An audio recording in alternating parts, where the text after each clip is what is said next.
You've been hiding in the shadows way too long. You always thought that you were weak, but babe, you're wrong. Hi everyone, my name is Kathy. And I'm Chloe, and I am every woman. Today, guys, we are going to talk about a topic that I feel is happening to a lot of people now in the modern age. We're going to talk about the big D for divorce. And we are going to talk about what happens in divorce, what is the experience that people go through in divorce. And we might have said this earlier. We are both single parents, but Koi here is a single parent through divorce. So today she will talk to us about matters divorce. Right. I don't know where you want to start from. Do you want to talk about when do you know you're going to have a divorce? When does it really happen? Like really? And then when does it eventually happen? And then what happens after that? Yeah. Yeah. So when do you know you are gonna have a divorce? I don't know how to answer that. But I feel like it's not one specific day. I think it piles up over time. So I think maybe what I should start by saying is that nobody gets married with the intention of getting a divorce. Yeah. Nobody. Even the ones who get married and they look like they're not gonna make it. I promise you, I don't think anybody goes in with the intention of getting a divorce. It's interesting you say that because remember the Kim Kardashian? She got divorced after how many hours? I think a few days or a few hours. I'm not it's so definitely sure. not a week. Yeah. So we have all these people getting divorced so soon after marriage. Yeah. And they generally were probably in love. And so I think so sometimes it's the people who love the feeling of being in love. There are people who love and they're hopeless romantics, and because of that you don't take a step back to really think about marriage as what it is. And you're just so caught up in the butterflies and the feeling good and the hype and the wedding itself.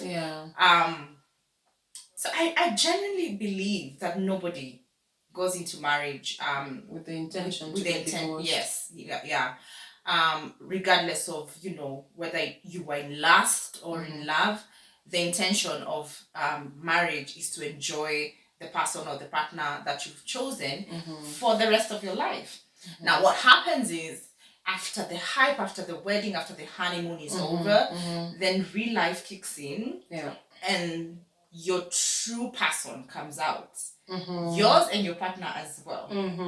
That comes out. And of course there's some people who do not have the skills to maneuver that. Or just maybe both are unable to maneuver that, those hurdles. Sometimes in some marriages children are born and the two again are unable to maneuver that. It could be anything. It could be children. Some people face loss. Some people face financial challenges.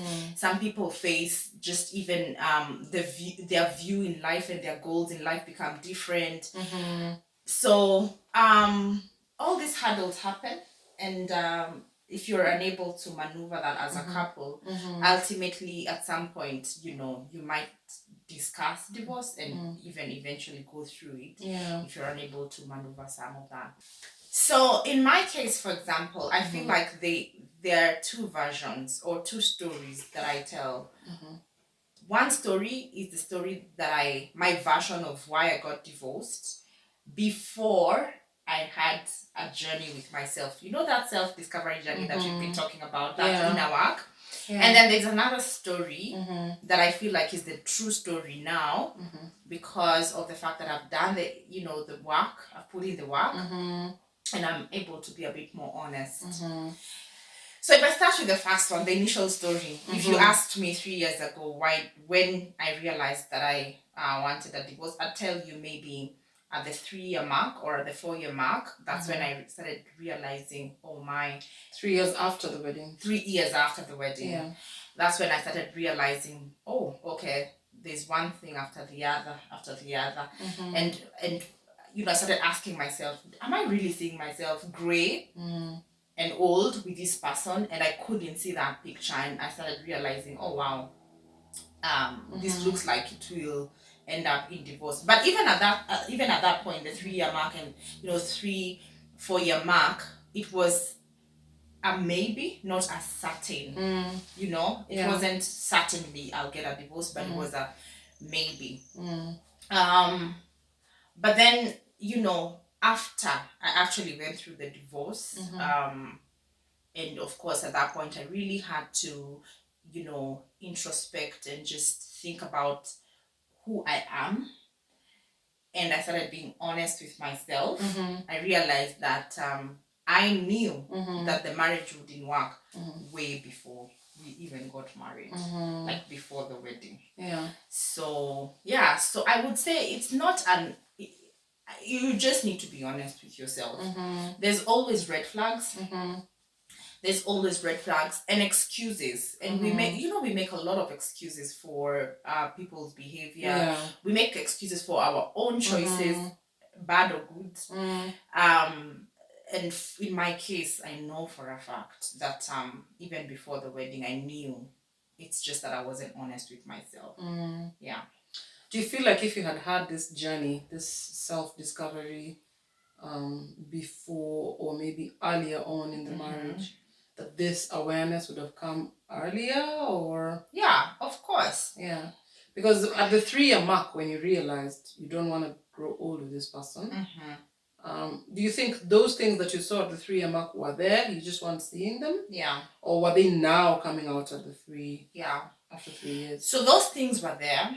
I had seen them, but I made excuses, ignored. Yeah. Wow. So if I had done the work, the inner work before then, the outcome would probably have been different. I either wouldn't have gotten married at the point where I got married to this person, or maybe not even marry him at all. Okay. Yeah. So, and I think that's why it's really, really important to walk that journey. As soon as you're an adult and you start, having some sort of independence, at the point where you're leaving your mother's house and you're growing into adulthood, it's really important to start the journey, to really understand who you are. And because that self-awareness comes with a level of intelligence to also be able to call a spade a spade. So if you see red flags, you're able to call it as it is. It's a red flag, and you don't make excuses for it. So I truly believe that if I had gone through that journey, the outcome would have been different. However, I must also say, some experiences come so that you can actually do that, go through that journey. And I feel like as much as my divorce, or divorce in general, is a sad thing, if you actually embrace it and do the work and learn the lessons that you're supposed to learn, you come out a better person. You come out a better person. And in my case, I always say, never a failure, always a lesson. You either succeed or you learn. That's a good one. So before we go, I feel like we're moving to the conclusion too quickly. Let's talk about the nitty-gritties, the cold, hard cement. How did it happen? Just walk us through even just the first day. That who walked out. Or, the first day you slept alone. As now newly single parent. Okay. So I feel like this is different for many people, depending on why you're getting a divorce. There are some who it's more quick.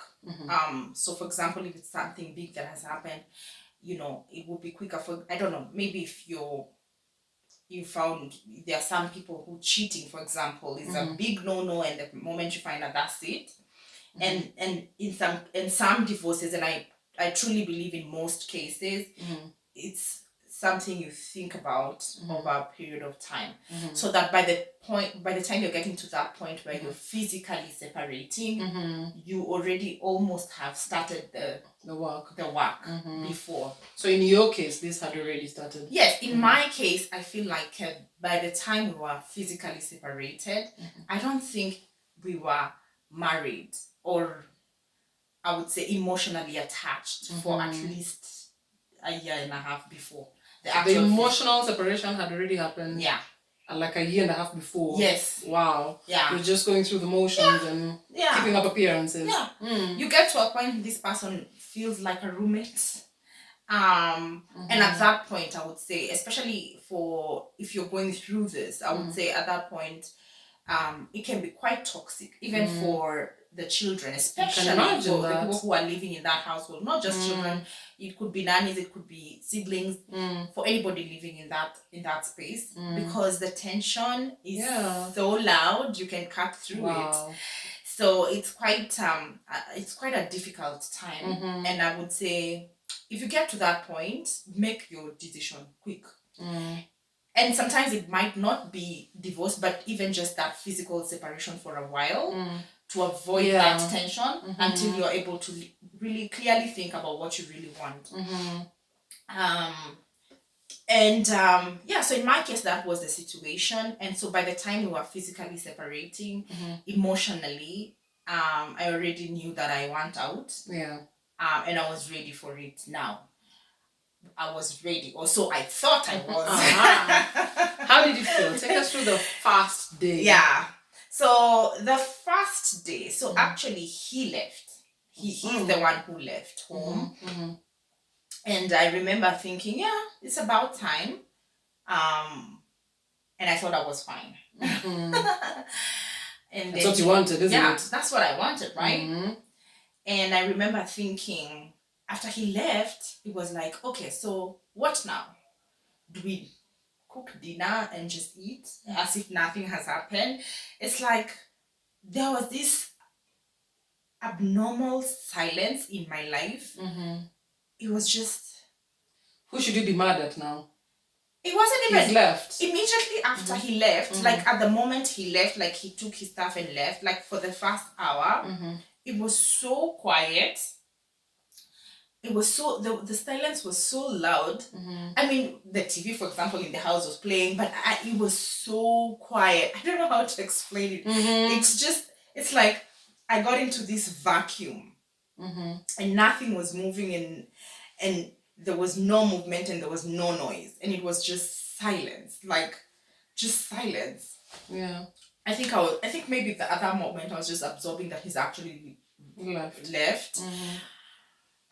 And then after that, it's like just feeling so weird, because I didn't know how to feel. I didn't know how to feel. I didn't know whether to feel sad. I didn't know whether to be relieved. Because that's what I wanted for so long, you know? And you're thinking, it comes with relief and automatic joy. No. It was so confusing. And that was difficult. Yeah. And it was like that for the first few months. People don't get it, you know? Because...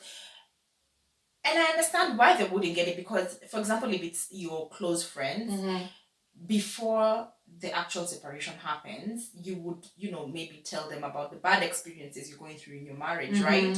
And so automatically they'd be happy for you if the person leaves. But then they're happy for you, but you're feeling sad. Because... So even they are confused. What are they supposed to be feeling? Leave they. You are confused. Yeah. Because your head says you should be joyful, but your heart feels sad. Yeah. But then you're feeling sad. Do you want him back? No, you don't want him back. So it's a very confusing space to be in. And so if you don't work through those emotions, it ends up being a problem. And in my case, I actually went through issues because what happened is I didn't process what I was feeling. I didn't acknowledge them. I didn't go through them. And what happened, and I went back to normal, tried to act normal into, go back to work. And what happened is I ended up having and developing anxiety. I remember it was that's a big change. Yeah. You needed some sort of help. And it's easy to take it for granted. So listen, 2 years before that, I said I was emotionally ready. So in terms of even finances, I had prepped myself. But nobody really prepares you emotionally to tell, to just being prepared. I don't know how else to put it. As much as I thought that I was ready, I wasn't. When the time comes, you're not ready. So I remember feeling small. Wow. Yeah, I felt really small and little. I really did, because I was thinking, okay, so he has left. I have a child. There are bills to pay, and if you live in Nairobi, you know how crazy the bills are. And then at the time, I was living with my smaller brother. I had a nanny, a living nanny, and I was looking at all these things that were all waiting for little old me, and they looked so big at the time. Big. And I felt so small. And you start asking yourself, did I make the right decision? Should I have persevered a little bit more? Am I being selfish? Will I be able to make through this? If I don't make through this, then what happens? Will I have failed the people who depend on me? What am I really doing? Wow. There's plenty of questions. Yeah. And so self-doubt. Yeah. And remember, during the day, you have to show up looking all put together. You have to work. You have to be productive at work, because you can't drop the ball. And you still need to show up for your, you're still a sister, you're still an auntie, you're still a friend, you still need to show up. Even at home, you're a parent. Yes. So that was quite something. Wow. That was quite something. And I developed anxiety. And I remember one specific night I woke up and all I could feel was that I just wanted to cry. And I cried and I cried and I couldn't stop myself. And I just cried myself to sleep. Like I couldn't get to a point where I could stop crying. And so I realized there's a problem. So I went to hospital. Because I also felt like physically there was something wrong with me physically. So I went to hospital, and after having a chat with this doctor, she actually referred me to start therapy. And so I realized, wow, it's so easy to fall into depression. So easy.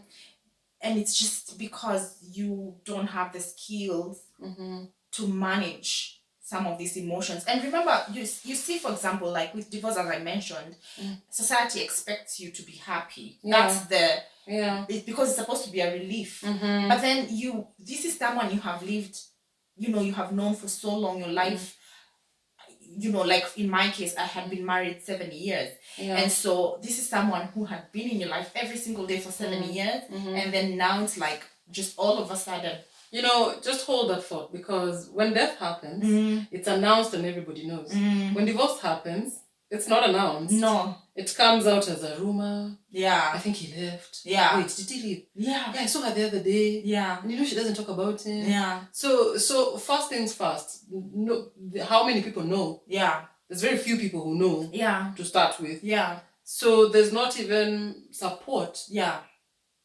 Whether good support or whatever. But people don't act. By the time people get to know, this person could have left a month or two ago. Yeah.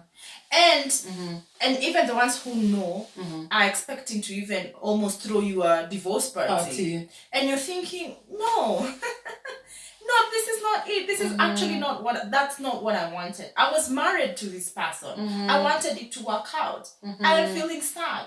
So so the feeling there is actually mourning, but people don't get it. Society does not give you the space to do it. We don't allow, if you're going through it, you don't even know that you can allow yourself to mourn because of how society has taught you. You're supposed to be feeling relieved and happy that now you're ready to move on. So just not being able to process that and then dealing with the fact that you're talking about like there's all these rumors and people are not, and it's not like you can wake up and run your mouth and say, oh, I'm divorced, so you still have to go. It's not a thing which you can just announce. Wow. So it's just so no support. The key thing there's no support. Nothing. No one is offering, and you wouldn't even know how to ask for it. Because even the ones who know don't imagine that you should be asking for it. Support for what?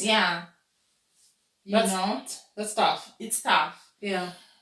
So it's like this load that you just carry by yourself, an unseen load that you just carry by yourself. So therapy really helped me. And at that point I learned that, okay, listen, if you're feeling sad and if you feel like crying, cry. And it's okay for me to feel in the morning like I miss him, and in the evening to feel like I hate him. What is important is that at the point where I feel like I miss him, go through it. Miss him, miss all the good memories. And then at the point where you feel like you really hate him, do whatever it takes. I don't know, if you feel like going to the gym and working out those emotions, do that. Punch something. And if you feel like you just want to cry, even if it's for no reason, cry. So I just learned how to first and foremost identify what I'm feeling, then react according to what I'm feeling. If you're feeling sad and when you're sad you cry. You don't have to explain. Emotional intelligence. So that really helped me to kind of just go through that. And I think that was quite instrumental for me to now be where I am today. Just going through that. But it's tough. I'll tell you, it's tough. So that's one aspect, just handling the emotions that come with divorce. The other one, especially if you have kids, is how do you balance that out? How do you explain that daddy's no longer going to be here? Has he gone to work? Is he coming back? Those are the questions that come up. And being honest, to know that I'm not even at a place where I can be a good mother because I'm dealing with emotions. And when you're going through divorce, and I know women do this by default, they try to get strength from their children, which is wrong, because they're just children. They don't owe you anything, including strength. And also, this person that you fell out with was their father, not their spouse. Right. The relationship is different. So there's some people who will use the kids to distract them. I feel like that's wrong because one, if you've not managed your emotions, you will present yourself to your children with that energy. And they'll pick that energy, and automatically they start wearing a hat of protecting you and trying to make you okay. It's not their place. And confusing also for them. And it's very confusing. And this is a mistake a lot of people who are going through divorce make, especially parents. On the same topic, I was talking to a friend of mine who also is sort of going through the same thing. And she was saying, she told her kids, daddy went to work. And so the kids were always checking in the evening to see if that's daddy's car, if that's daddy who has come back. And we were just talking about it. What do you tell the kids?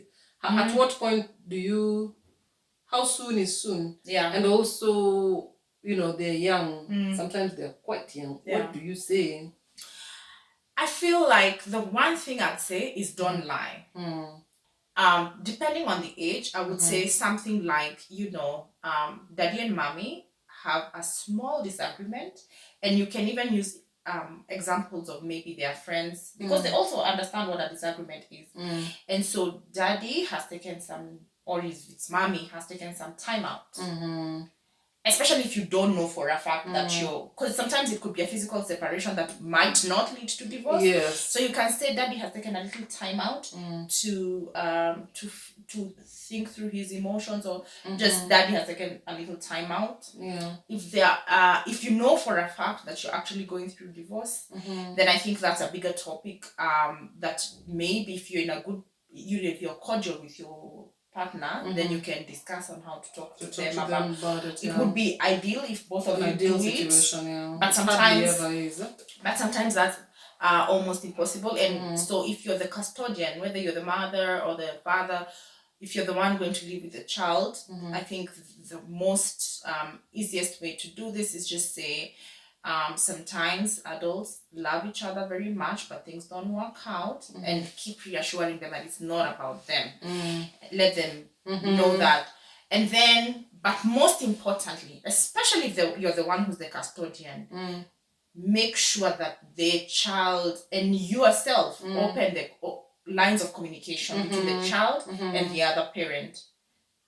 Do you understand what I'm saying? If the other parent is willing. Exactly. Yeah. Exactly.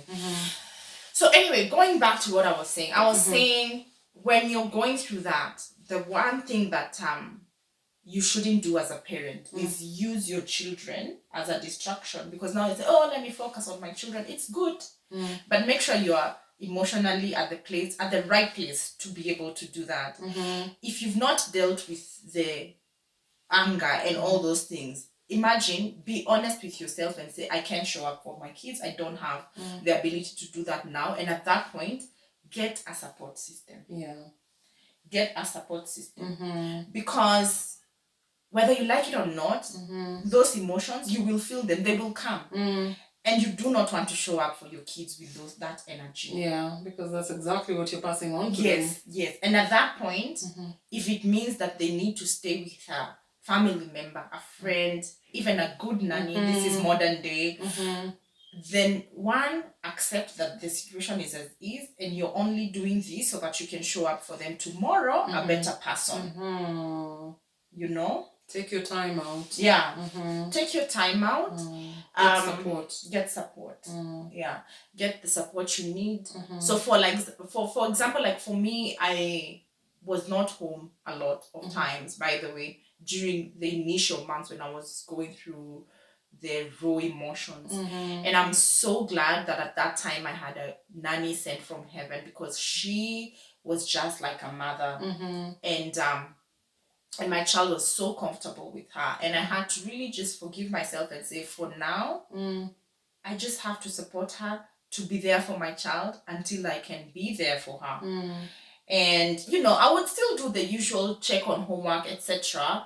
But in terms of maybe I don't know, watching a movie or Saturday afternoons, I wasn't in a good space. Emotionally showing up. Yeah. Emotional presence. Yeah, I wasn't there.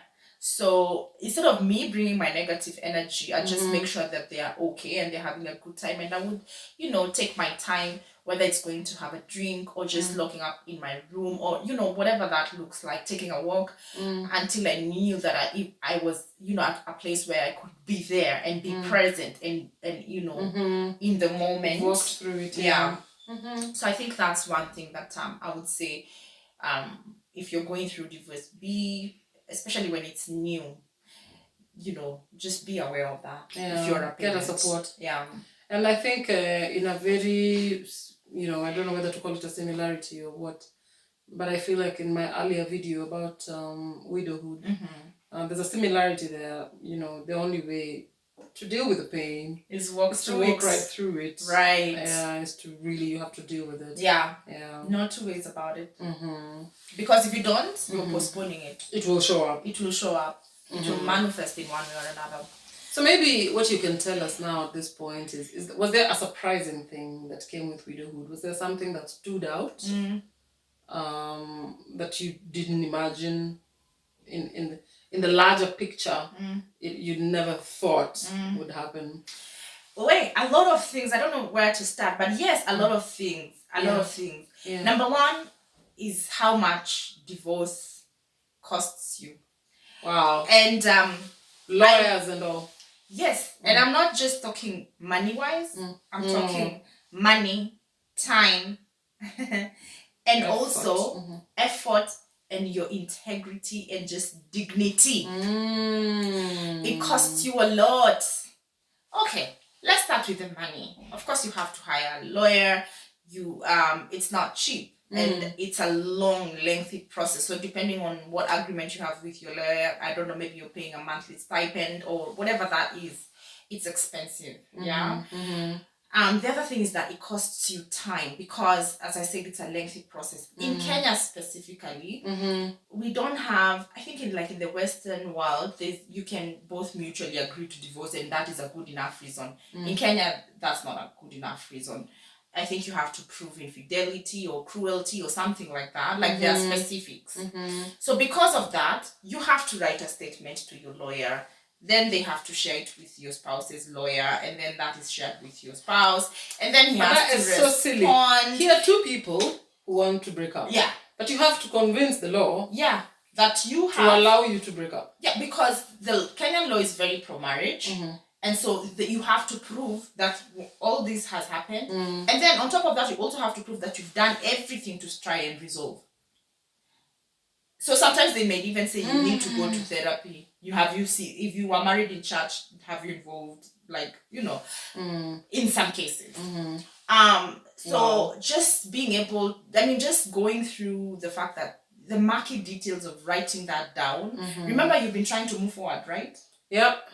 Yeah, and because it's not like the man left today, then tomorrow you went to the lawyer. So you've already, maybe it's a few months past the physical date that you separated. So you're trying to move forward. And then you have to now relive it again through writing. And then he has to respond. And of course, he's also responding with what he's feeling and what he felt.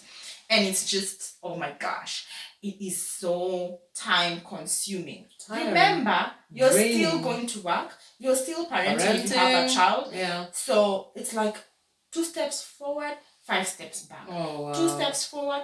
It's like your life just becomes still. It's like you don't move. It's like you plateau.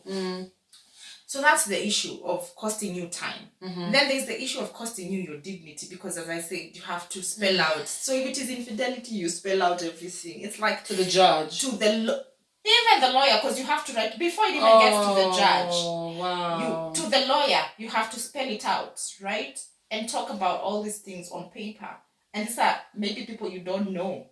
So it's like you really just address all your dirty linen, yeah, and then you go to the court. I don't know if you know about the Kenyan court, but it's not a closed court.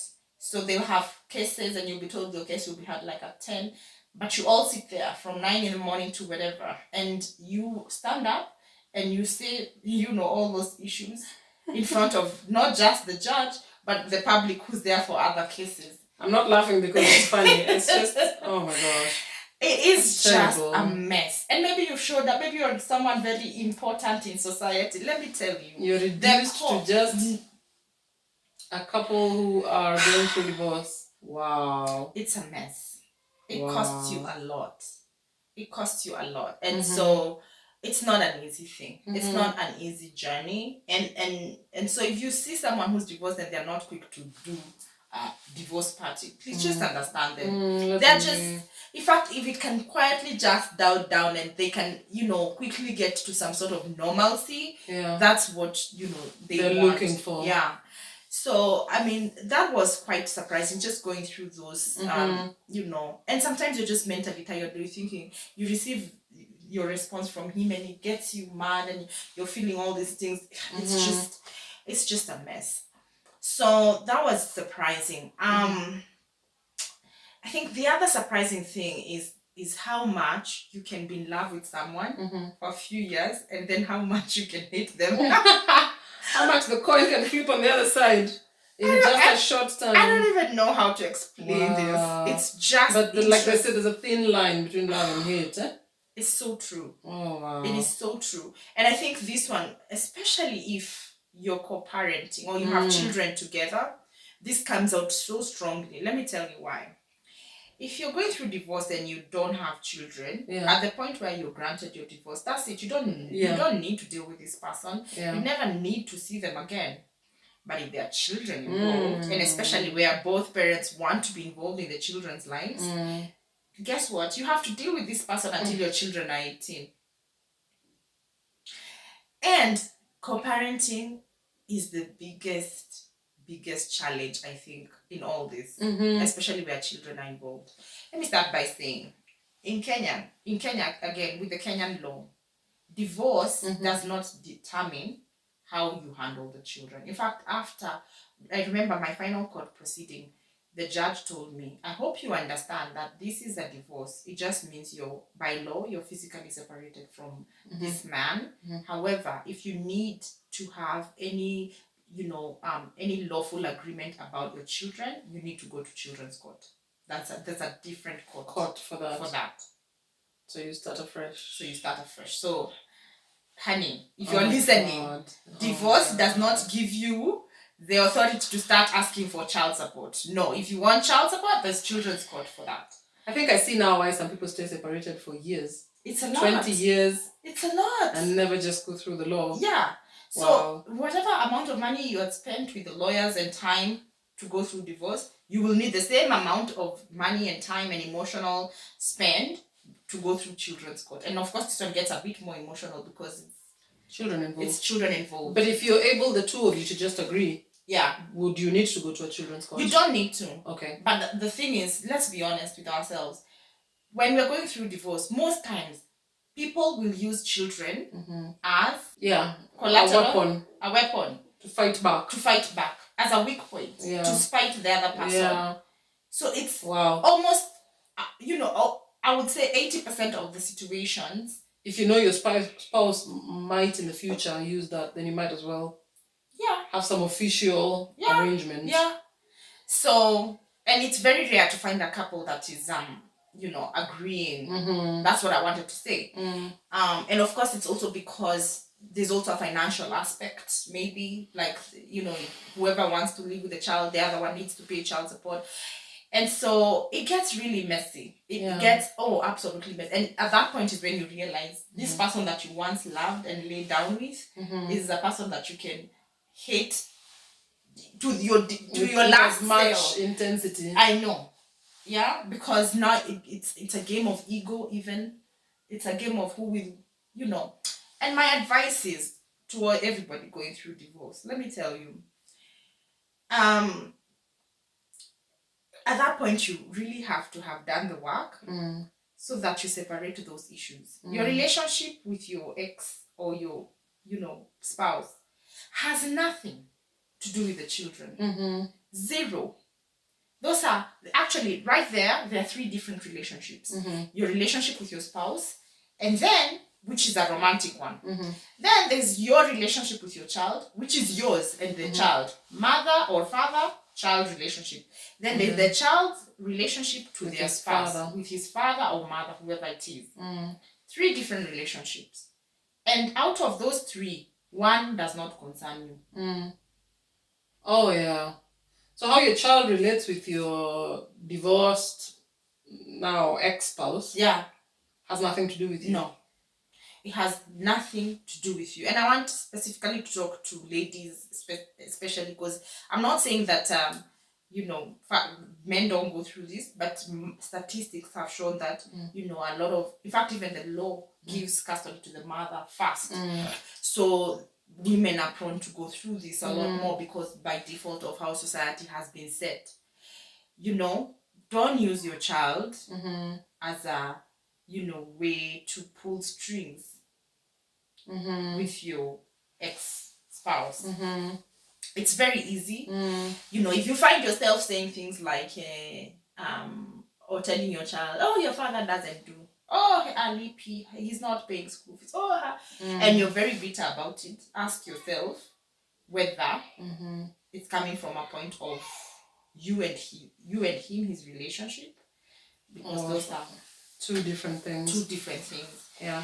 I think a man is capable of not being, in the eyes of the woman.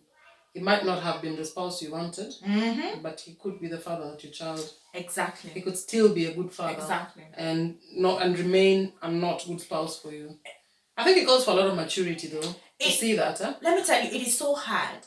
It is so hard, but it needs to be done for the sake of the children. Yeah. There's a poet, his name is Khalil Gibran. He says, children are not yours. Yeah. They come to the world through you. Yeah. They are not yours. You know what that means? That they have a purpose bigger than you. That means they need to build their own relationships out there. You can only facilitate. And so when I bring that back to divorce, I usually say, in fact, like in my case, I told myself, what he does, you know, after now, of course, he left. What he does or what I expected him to do, God allow me and teach me to lower my expectations so that I can allow this child to have a relationship with her father. And I also promised myself, and I asked God, give me the strength to make sure that if ever that they never have a relationship, it will not be because of me. If they don't build a relationship, I will not be the one who stopped it. It is either her, maybe she decided she doesn't want to deal with him, that's up to her, or him, but never me. Yeah. But never me. Yeah. I will do everything in my power to create an environment where they can be able to have a relationship. I think if I may throw a spanner in the works there are situations where you don't trust. Yeah. You don't trust him. Yeah. Maybe he lives in an environment that to you is dangerous or, you know, not appropriate for a child. Or maybe he remarries and, you know, you don't like what happens when your child goes there. Yeah. I think there's also situations can be different. And that's where now, first and foremost, you pray and have faith. One, let me say this. Unless your child is either emotionally or physically being abused, then of course that's a unique situation. If your child is physically and emotionally safe, like there's no verbal abuse or you know, physical abuse. But can you imagine if they go and maybe they're ignored or treated different? Are you seeing a situation like that? I'm just talking out of theory. It's true. I'm just, you know, throwing it up there. But let me ask you a question. Yeah. So say the man remarries. Yeah. And then life happens and you're not there. Who will that child go to? Do you know at the end of the day, even if you have sisters and all that, that man is still your child's parent. I hear you. That's a tough one though. And that's what I'm saying. Really tough one. And that's what I'm saying. If I don't know, you know, I know we have different people watching from different religions, but for me, prayer became so important. And more so, not just even praying for myself, but praying for him and his new family. Yeah. So that God can give them grace, so that when my child goes there, she can be a blessing and they can be a blessing to her. You have to pray. Because man, it's humbling. Yes. And because at the end of the day, listen, I can only be this child's mother. I can never be her father. Never. Children come through you. They're not yours. So you have to let them go. And let them build whatever those relationships look like. So unless, I say it again, if she's in harm's way, then of course do something. Yeah. But if it's not something, you know, detrimental physically or, you know, health-wise, then life comes with its challenges. If there's a challenge there, the only thing you can do, what I do in my case with my daughter, is especially earlier on when I started letting her, you know, go spend some time at her dad's, and, you know, he actually remarried and they have children. And what I did is, one, when she comes home, I create an environment where I want to listen and feel like I'm happy for her.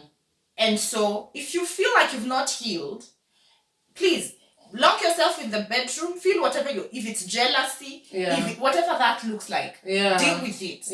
And then leave it there. Then come back and show up for your child. And listen to the stories that she has to say.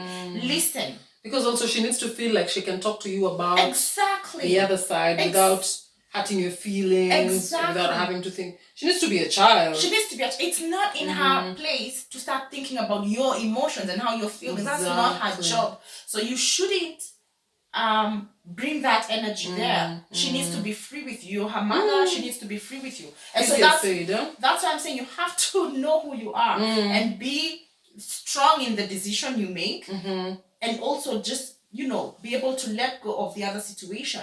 And so I built that environment where it is allowed to talk about that lady. If you want to call her mom, I'm not feeling threatened. If you want to talk about that situation, let her talk about it, because at the end of the day, that's part of her life. That's her life. And remember, she did choose the divorce. No, it's not her choice. She's a victim. So if anything, she's also adapting to the new lifestyle of mommy's house and daddy's house. So what makes you think that you can't bring yourself to the level of trying to help her adjust? Your emotions at that point are not important. You keep them to the side.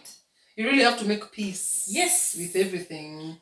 Absolutely. And at this point, I think that's where I'll say, because divorces can be so bitter, you might need to forgive even without an apology offered. I really dislike that statement.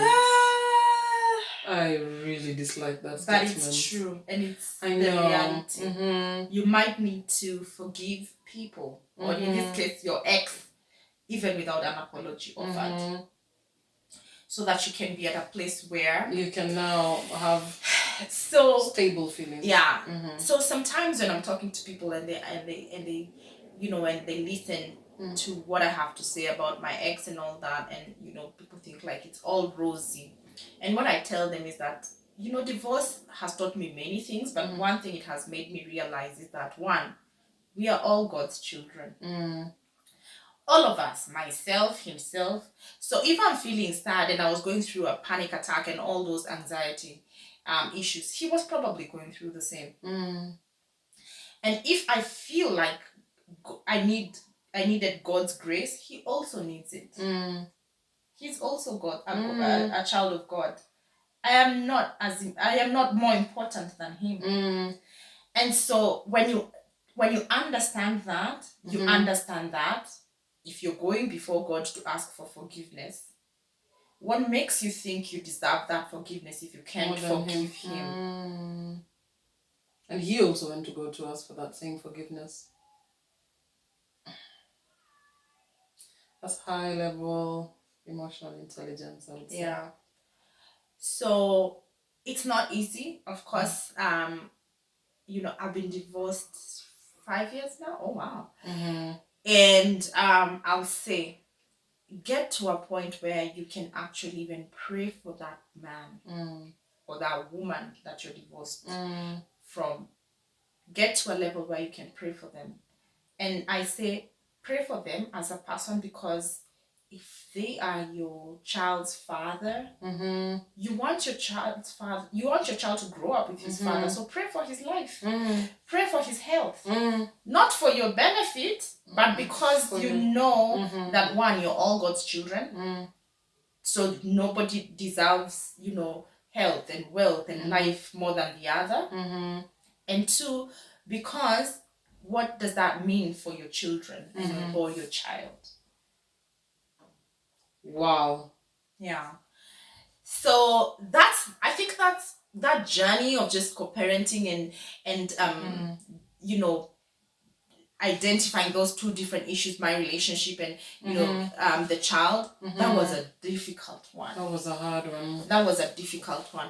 And if I can just throw a spanner in the works, I would say that you should do that whether or not you're getting monetary support. Yes, you had me. Your child, this child needs to go and see the father, even if he's not paying any support, even if he's not sending you money. Money is one thing.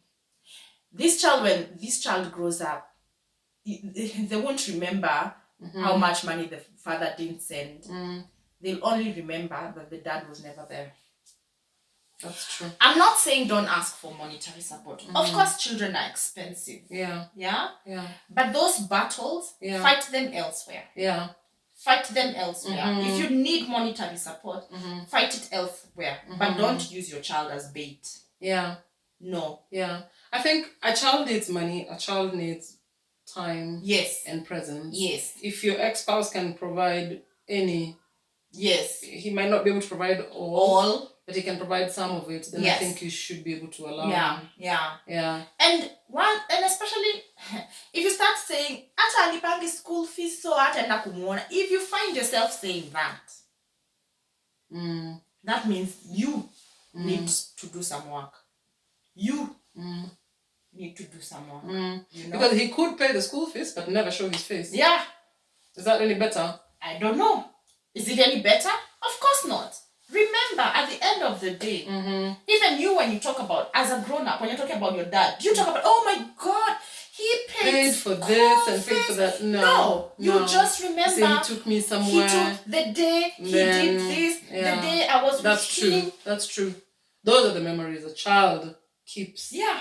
The other things are neither here nor there. And I'm not giving you this as an excuse to not pay your school fees for your child or just support, because children are expensive. But all I'm simply saying is, don't use the child as an excuse for the child not to have a relationship with either of the parents. Let the child move freely. If you and the spouse need to fight the battles of upkeep, fight them separately away from the child. In the meantime, let the child have access to both parents as long as the child is safe.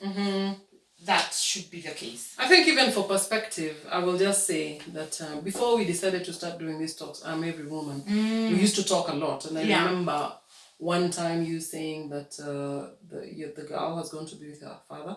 And I remember thinking, I wish I had that. I really wish I had that. I mean, I don't wish for the drama. I don't wish for that.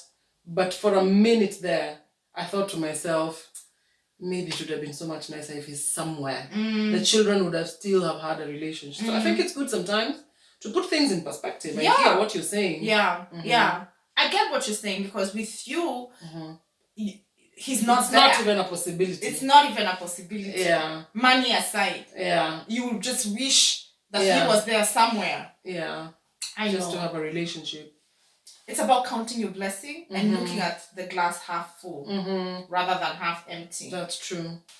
So first of all, I'd like to say thank you very much for sharing what you shared. There's a very, very deep emotions and very deep things and heavy things to share. I think it would be unfair for us to not talk about prevention. If you were talking to yourself years before you got married, what would you tell yourself? What message are we sending to the young unmarried ladies who are planning to get married? Right. You know, maybe there's a way to reduce the chances of divorce. Maybe there's a way to, I don't know. Yeah. So I think from a woman's perspective, if I was to talk to Koi, the unmarried Koi back then, I would say, do you understand who you are and what makes you tick? Do you understand your potential and who you will be in a few years? Right? Marriage is supposed to add on to what you bring, you know? And so if you are in a situation where you feel like you need to reduce who you are, or deem yourself, or make yourself smaller so that you can get married, then there's a problem there. Yeah, there's a problem. Marriage should amplify who you are. It should add on to what you bring onto the table. It should it should help you get to your goals faster. I'm not saying don't compromise. There's a difference. Compromise, but then be clear on where you're going. Don't shortchange yourself. Don't give up everything. There's a difference between giving up everything and compromising, right? Compromising means, okay, I was going to Mombasa and we want to go to Mombasa, and I really wanted to use a flight, but we don't have money. I'll compromise and take the SGR or take a bus. Giving up means that you wanted to go to Mombasa and your partner wanted to go to Kisumu, and you say, okay, fine, let's just go to Kisumu, but you really wanted to go to Mombasa. The Bible says two cannot work together unless they agree. So first and foremost, it needs to be very clear that both of you are going to Mombasa. If you meet someone who really wants to go to Kisumu and you really want to go to Mombasa, then probably that's not the person for you. Find someone you can walk a journey together, who your values align, your goals most importantly align. Then find a way to compromise, but not to give up. Not to give up your goals, your ambitions. As I said, marriage should add on to the blessing that you bring, not reduce that. Marriage should not make you dim your shine. It should only amplify you. Yeah. And maybe just to add on to that, I would say in the premarital class that I attended, our counselor told us that we shouldn't attend when we're about to get married. We should attend when you're very early on in the relationship. Once you decide you're exclusive and there's a possibility of a future together, then you go for premarital class. Even before the engagement? Way before the engagement. Oh, wow. So that you are able to break it off if you need to. You're able to really make that decision. Do I see myself growing old with this? Do I see myself taking care of this person when he's sick?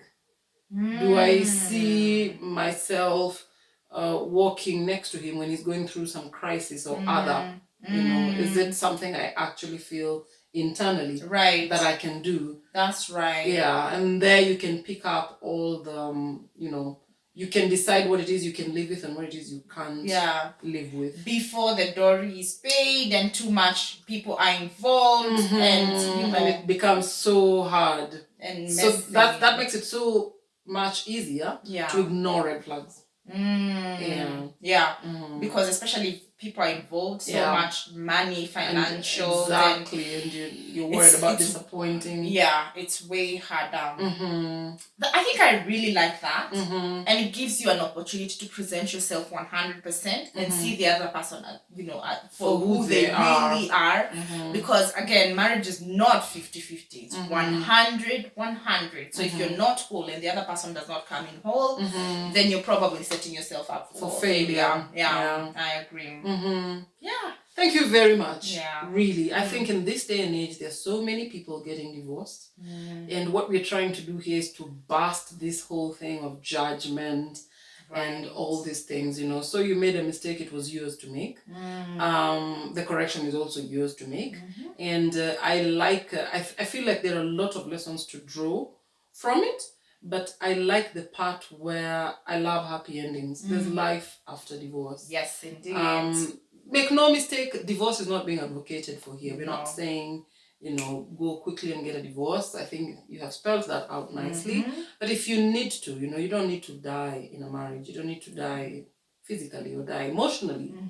If you do feel that your journey is that is your journey, there is life after divorce. You can forgive yourself and you can proceed on to live a full life. Thank you very much. Those are very intimate things shared, and I'm sure they're speaking to someone. Absolutely. And if you're a woman out there contemplating divorce or going through divorce, share your experiences. You can share anonymously through the emails. We'd be happy to hear your stories. Any tips that you might have that I might have missed out, what has worked for you through the journey of divorce, and we'll be happy to share with anyone else, so that let's just learn from each other.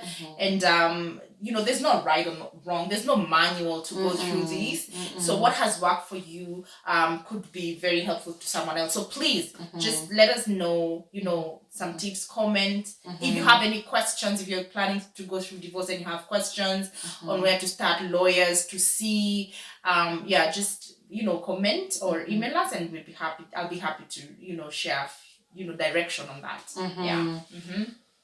Well, there you go. Thank you very much. Till next time. Bye.